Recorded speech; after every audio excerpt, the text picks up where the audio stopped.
Welcome back to Simply Southern and this edition of Rural Roundup.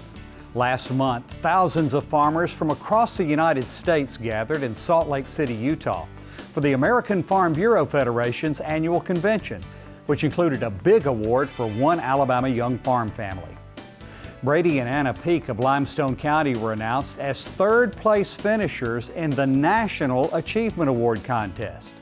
Their prize package included a $2,500 grant from American Ag, another $2,500 in merchandise from Stanley Black & Decker, and a safe from Case IH. They qualified for the contest after winning the Alabama Farmers Federation's Outstanding Young Farm Family contest.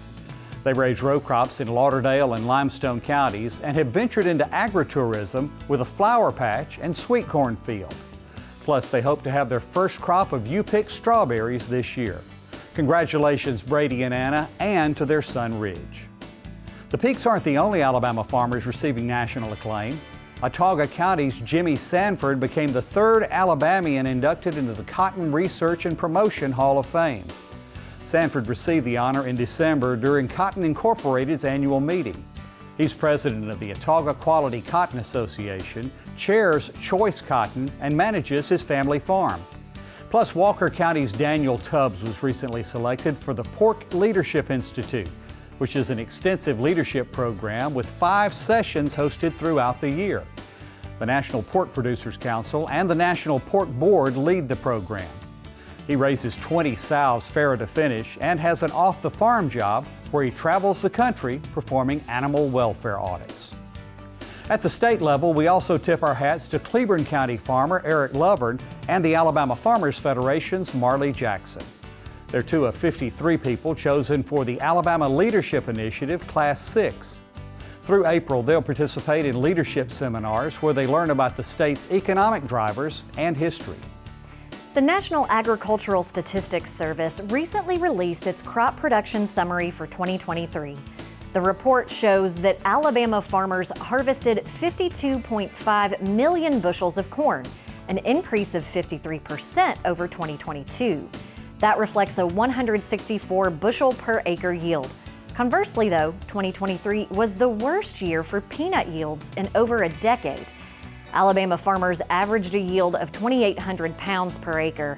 As for winter wheat, Alabama farmers planted just 160,000 acres. That's the lowest acreage planted since 2020. The drought might have had something to do with that. One tool that might help Alabama farmers increase yields in the future is a drone. If you're a farmer and you want to learn more about using drones for crop management, then Alabama Extension has an event for you. From February 26th through the 29th, Extension will host a spray drone end-user conference down at the Lodge at Gulf State Park in Gulf Shores. Registration is limited to 300, but there is also a virtual option. For more details, just go online to aces.edu and search for Spray Drone Conference. Stacy Little is up next on Simply Southern. He's making a ranch chicken cheese ball, which will be the perfect appetizer for your next get-together.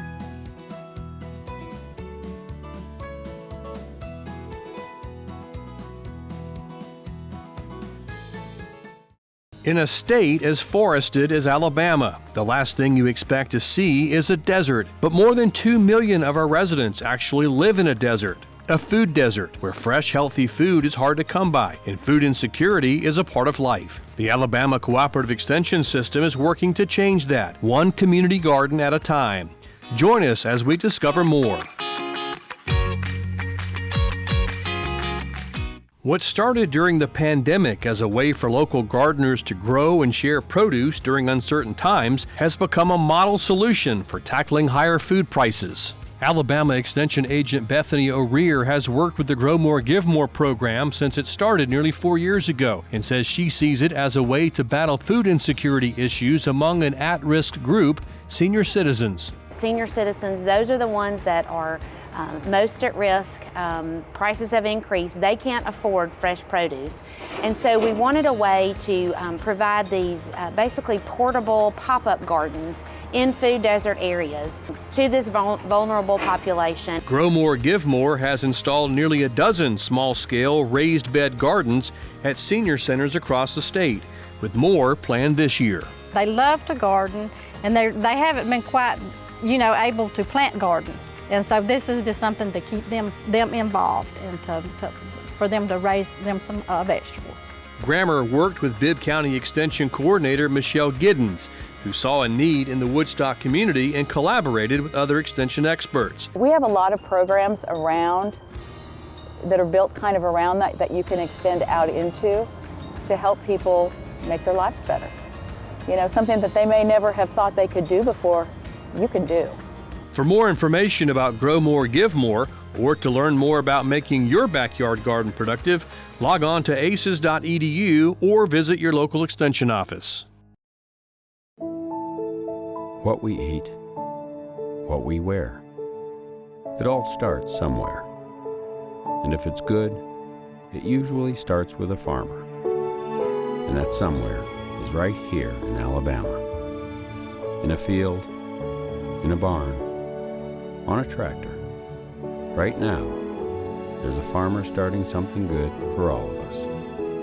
And it all starts right here in Alabama. There's no such thing as downtime when you own a farm. This is your land. You tend it and try to get the most from it, no matter the weather or time of day. It's been that way for generations. And for generations, your local quality co-op store has been there for you, with a full range of agriculture supplies and services, from feed to fertilizer, seed to grain storage, and the right hardware for any application. You'll always find what you need, plus friendly, knowledgeable advice at your local quality co-op store. There's one near you. For more Simply Southern, follow us on social media. And while you're online, visit our website, simplysouthern.tv.net. Simply Southern continues in a moment. Sweet Grown Alabama, we just saw it as such an amazing platform to be able to market for farmers and small Alabama businesses. Being a niche producer, a commercial mushroom laboratory, it's very important that we kind of get the word out about who we are. And Sweet Grown has been monumental in helping us do that. I think just support your local community, your neighbor. That's the backbone. Discover what's growing in your neck of the woods at sweetgrownalabama.org.